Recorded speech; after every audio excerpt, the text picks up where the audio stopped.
Hello, everyone. Welcome to yet another episode of Security Spotlight, where we're having all thought-provoking conversations with different folks from security background, professionals, leaders. And today I'm joined with Joe Sullivan, Chief Security Officer at Cloudflare. Joe, thank you for joining us. Thank you for the time today. Arun, thanks for inviting me. Happy to be here. Great. So the topic for today's discussion is how can CISOs be successful as a business leader? Obviously, the role has been transforming a lot. And before we get into the meat of the discussion, just to get to know you a little bit more and your journey here, share that with our audience. So Joe, when you got started as a security leader, one of your very first role that was there, what was that experience like, reality versus expectation? Share that with us a little bit. Sure. I'm going to mention a couple of different stops in my career. My first experience as a security leader was actually as a federal prosecutor.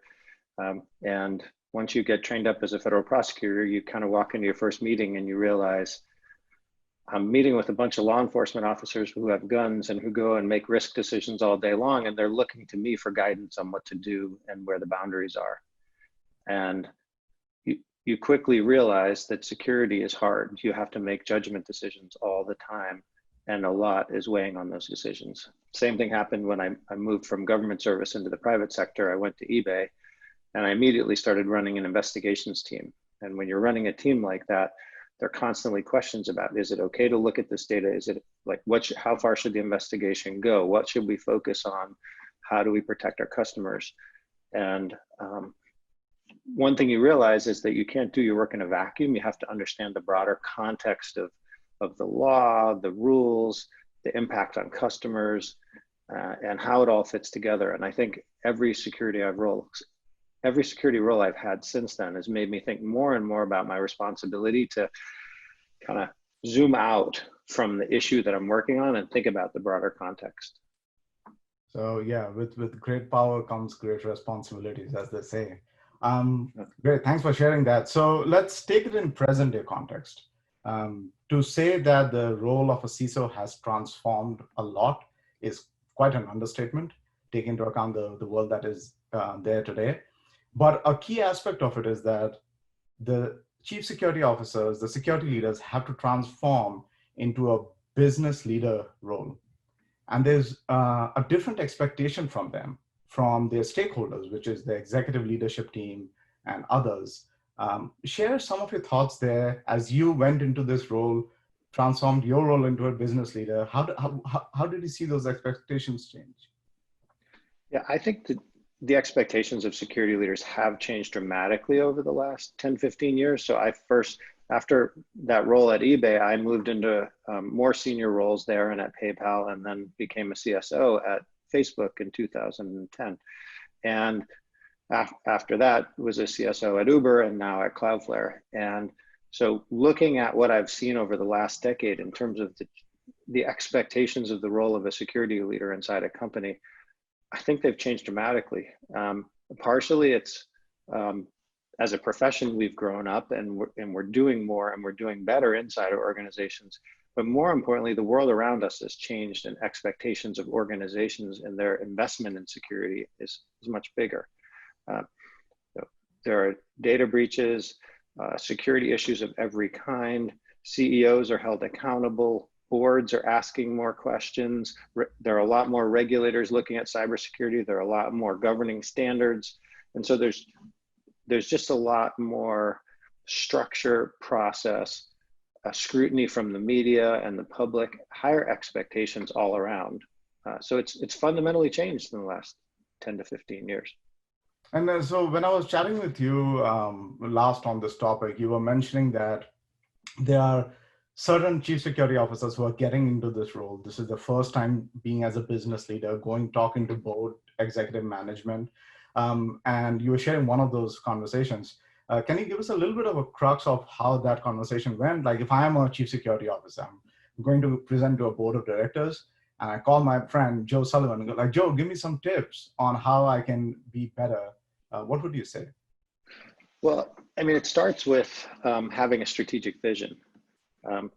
Look, everyone in security has one primary job, That is to manage the risk of a security incident, anticipate it, do everything you can to prevent it. But then if you can't prevent it, make sure that you have the processes and people in place to respond well to it. I mean, that's just the core job.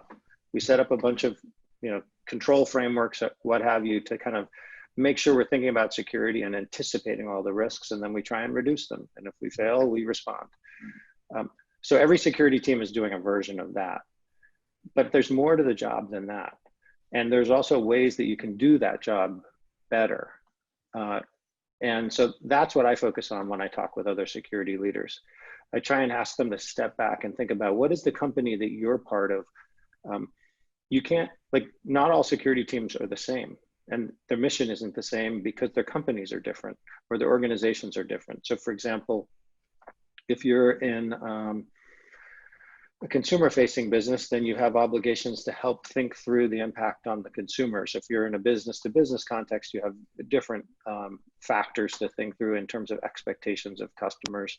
And if you're in one company, the crown jewels that you need to protect might be intellectual property. And if you're in a different company, the crown jewels might be customer data. And so you really have to look at your environment and build a custom strategy. And then the third part of it is you need to inspire the company to want to do security well. I mean, that's like the general counsel is there to champion the rule of law inside the company and kind of best practices there. And same thing with the CFO in terms of financial discipline. And it's your job to be the champion inside your company around doing the right thing around security. And so that means coming up with a strategic vision that doesn't just bring your security team along, but brings the whole company along. And so I think about it as part one, yeah, let's figure out what the risks are with my team, but don't stop there. Start talking to the other executives at the company and learn what they care about, learn where the company is going so that you can together make good security decisions. My favorite thing is when another leader at the company steps up and does the right thing on security and my team and I didn't have to say anything about it. That means that we've set the right culture and expectations. And if I can get someone else to do the security work, that's great, because there's plenty more security work that my team and I can do. Yeah, you create that awareness, and then it's kind of a force multiplier within the organization, right?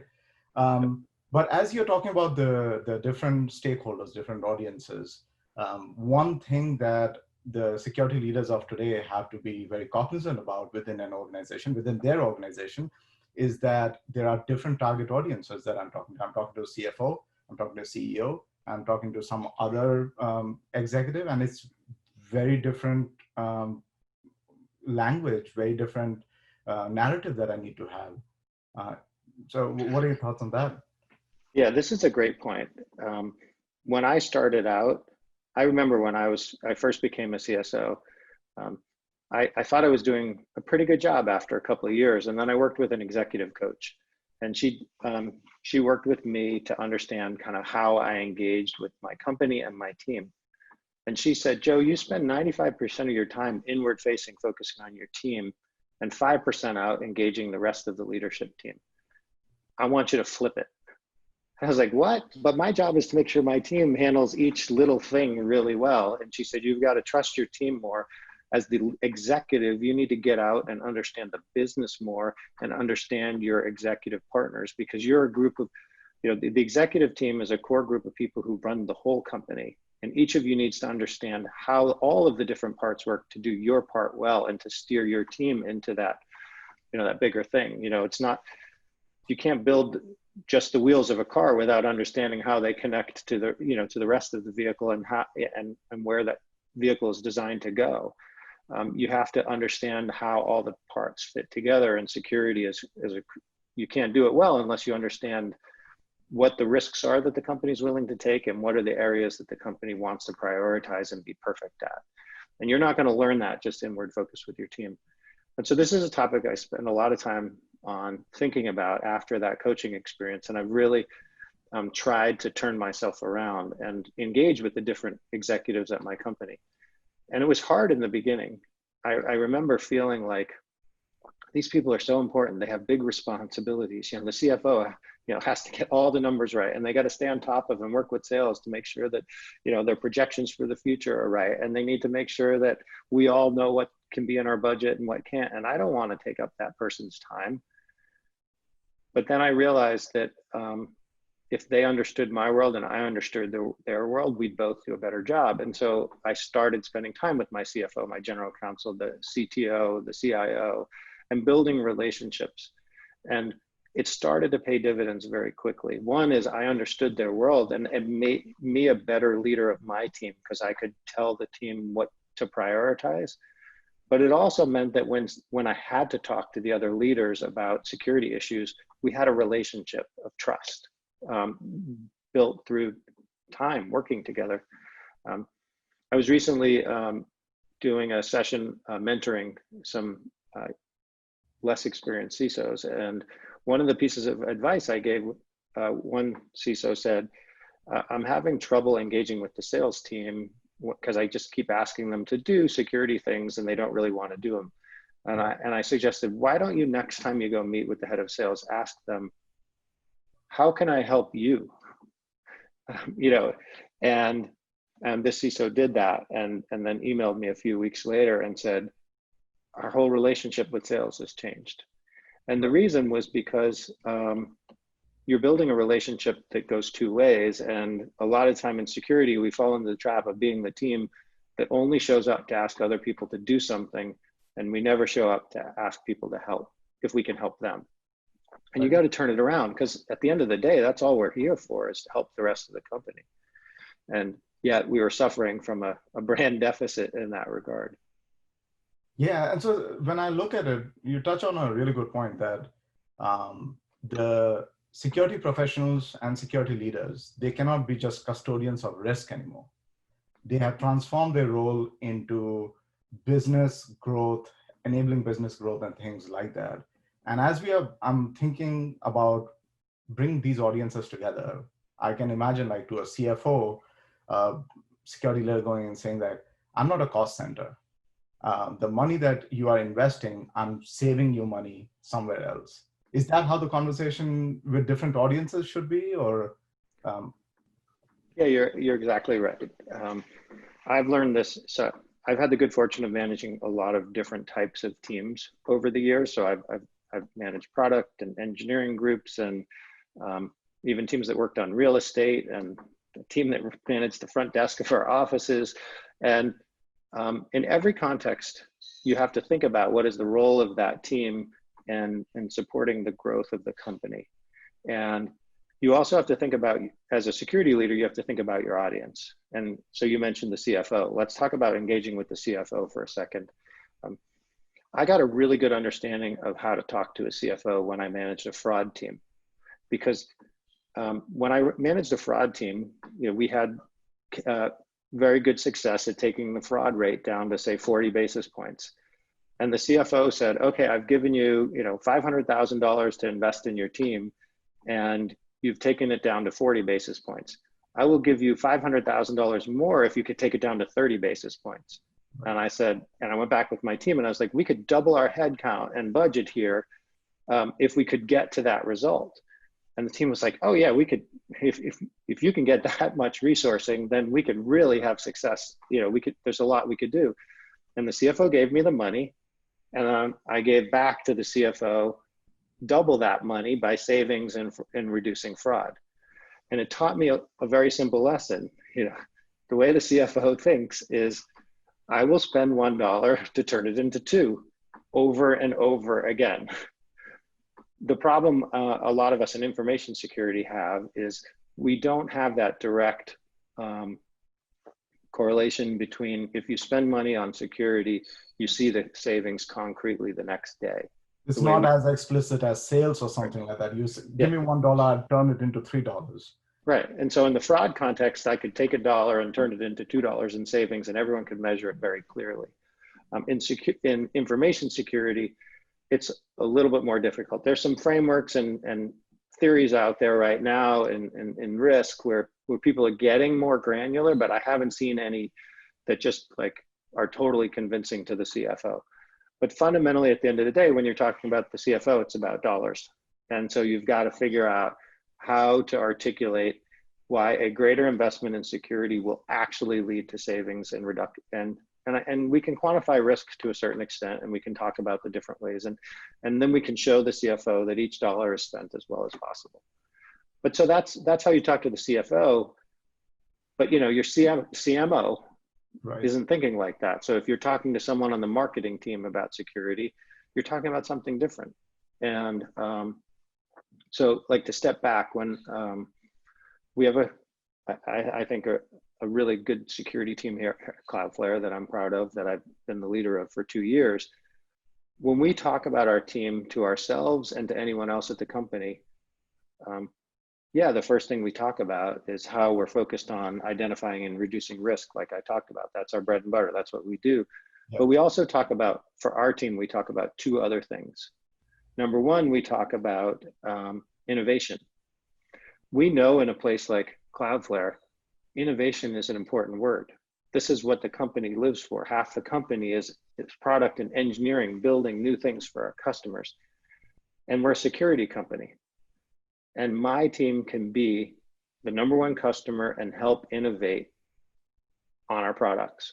And so we talk about use Cloudflare to secure Cloudflare. Let's dog food every new product.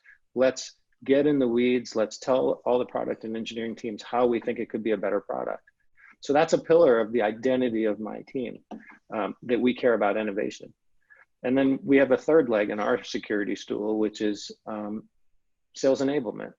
I mean, we all come to work every day at Cloudflare in hopes that we can build products to sell. And so I think a security team needs to recognize that and fit in the context, the broader context of we're a company that is building products to sell to customers or give away in some cases to customers. And that means really good security products that we help sell. And so my team spends a lot of time on sales enablement, whether it is, going and getting security certifications that show people our commitment to security, or getting out there and doing a customer call to explain how our security systems work so that customers can trust us. Right. And so when we talk about our team, we talk about doing security well, but innovation and enabling the business. And that's the culture of the team. And when other teams inside the company see that, they're excited to work with us. And that means that if they're excited to work with us, then they're more likely to do the things we ask them that help reduce risk. And it's a virtuous cycle. Yeah, that is so far away from what it used to be, where it was just security leaders and professionals just looking at identifying risk, mitigating risk, to now you're talking to CFO, talking about cost savings, to head of engineering product. I can help you build products faster, not just faster, but better products. So all of this is a massive transformation. And as you mentioned, you coach a few CISOs who are getting into this role. Let's talk a little bit about preparing for this role from 2 aspects. One, that what would be your advice to CISOs or security leaders who are coming into this position and transforming their role? And second, maybe lend a few examples of your own experience that when you were preparing for this kind of a role, maybe it was a better communicator, but maybe it was learning their business a little bit more. What steps did you take? Yeah, those are important things to think about. So let me start by saying one of the dangers that I see in a lot of the security profession is that people get siloed. We're very intentional on our team to not let our employees get siloed. But I see it too often in resumes of people in security that they started out in, as an incident responder or in a SOC, and then they worked their way up to running a detection and response team, but they've never thought about infrastructure security or product security, or even like some of the compliance frameworks. So like to me, step one is try and make sure that in your security experience, you are a little bit nimble and worry less about taking a fast path to the top, and learn and take interest in all the different aspects of security around you, because once you get to leadership, you're expected to understand them all. But then that's the basics, right? You understand security, but you also, like I said, need to understand the business. And so that's where I think you have to get outside of your team and your organization and really do different things. myself, I remember when I started having to interact at my first company with a bunch of other business leaders, I learned that they lived their lives in PowerPoint and slides.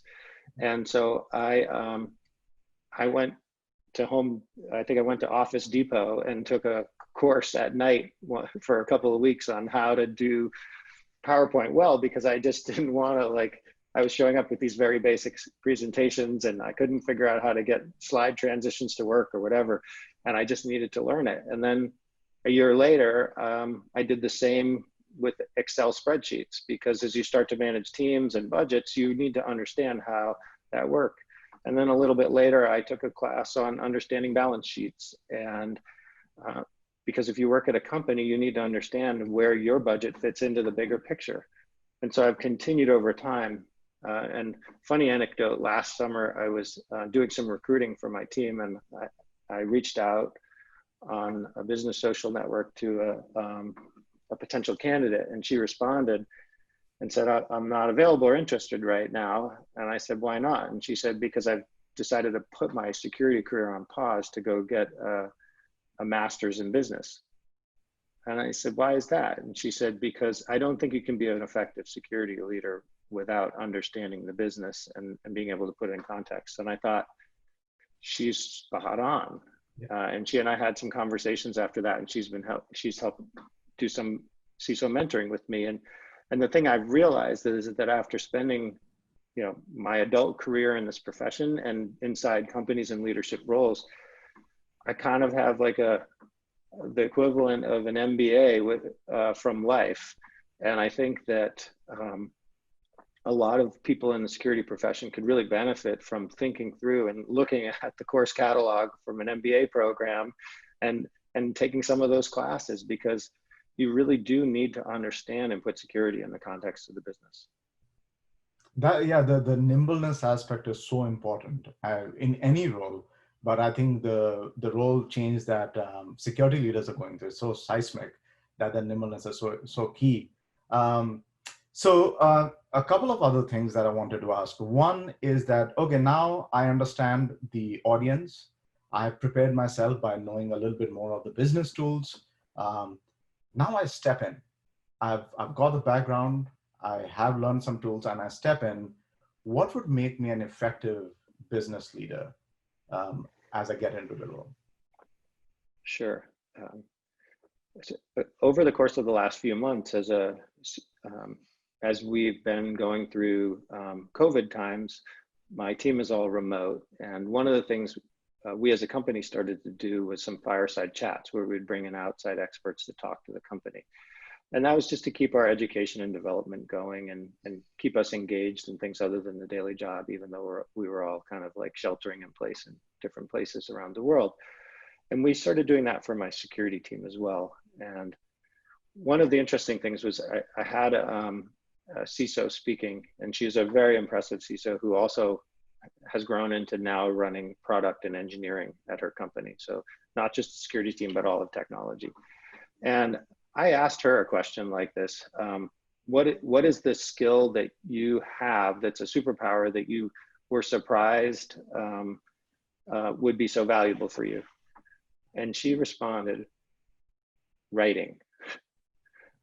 She said, writing has been critical for my success. And I would expand that out to say communication. It's so much of our job as a leader is about communication. I think the two most important skills for an executive in the security profession are good risk judgment and the ability to communicate. We have to inspire our team. We have to engage with other executives. We have to articulate risk in a way that other people understand. We have to learn the language of the business. We have to learn the languages that all of the other leaders speak.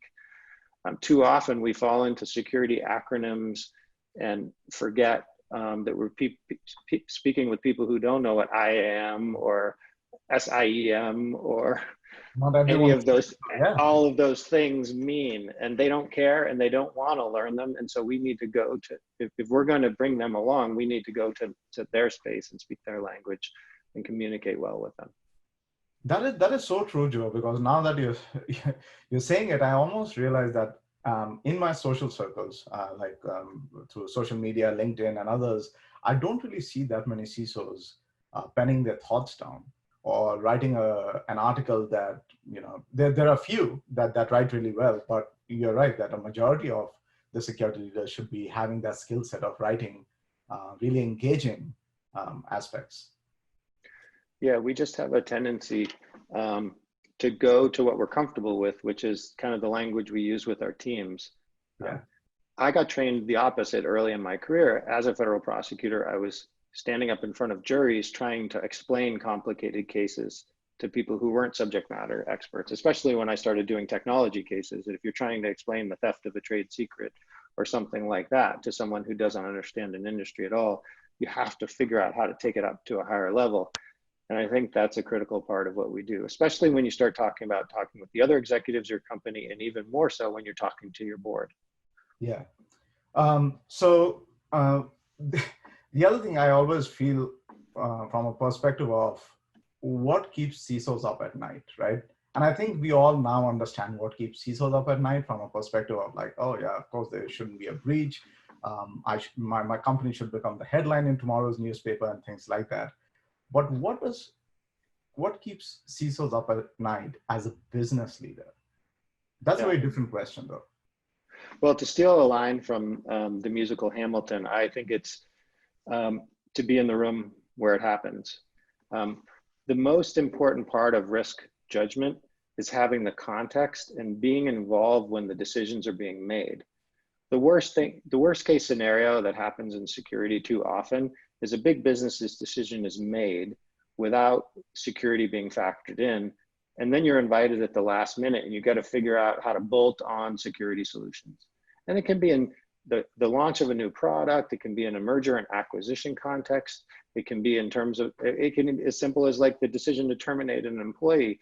There are security implications from all of those decisions. And if you're in the room when the decision conversation is happening, you can influence the decision, you can prepare everyone for the security risks, and you just get to a much better place. Yeah. And so when I see, like, if I'm able to be in that room, my team can be much more effective. And the CISOs who don't get invited to that room, they don't have as good a risk judgment, and they're late to the game. And I think to your earlier point, like if the security leader has done the job well, and you have made each one of your executives an advocate of security, so hopefully even if you're not in the room, the right decisions are being made, right? So that's critical. Okay, in the last minute that I have, because we started this conversation on a very personal note with you sharing your background in security, how you got started as a leader in security, looking back at that journey, what would be one advice that would you give to yourself in that situation when you're starting out in that journey, or one thing that you would change, either way that you look at it? Yeah, it's that, it's something I touched on earlier. It's that courage to go out and communicate and engage with the other business leaders. Like, we can't say security is just a risk, and it's not as important as everything else. Security is as important as everything else to the success of a company. And we have to believe it, and we have to show it in our actions by having the courage to say, I'm going to schedule time, I'm going to have a recurring one-on-one meeting with our CFO, and I'm going to have a recurring one-on-one with the general counsel, and I'm going to have that with the CEO, and I'm going to and don't wait to be invited. I think that's the part, is we all hope, okay, they'll realize there's a security issue and they'll invite me to the meeting. Right. No, they won't. When you see that meeting's happening, you invite yourself. That's the thing that it took me a while to get the courage. And if there's a security related meeting happening at my company, I'm showing up whether I was invited or not. So be proactive, be courageous, be bold, kind of what the new security leaders have to embody. Absolutely. That's great. Such a positive note to end our conversation. And Joe, thank you once again. Always pearls of wisdom that I get from you every time I talk to you. Thank you for taking the time, and thank you for joining us. All right, thank you. And thank you everyone for joining us. We'll be back with one more episode of Security Spotlight very soon.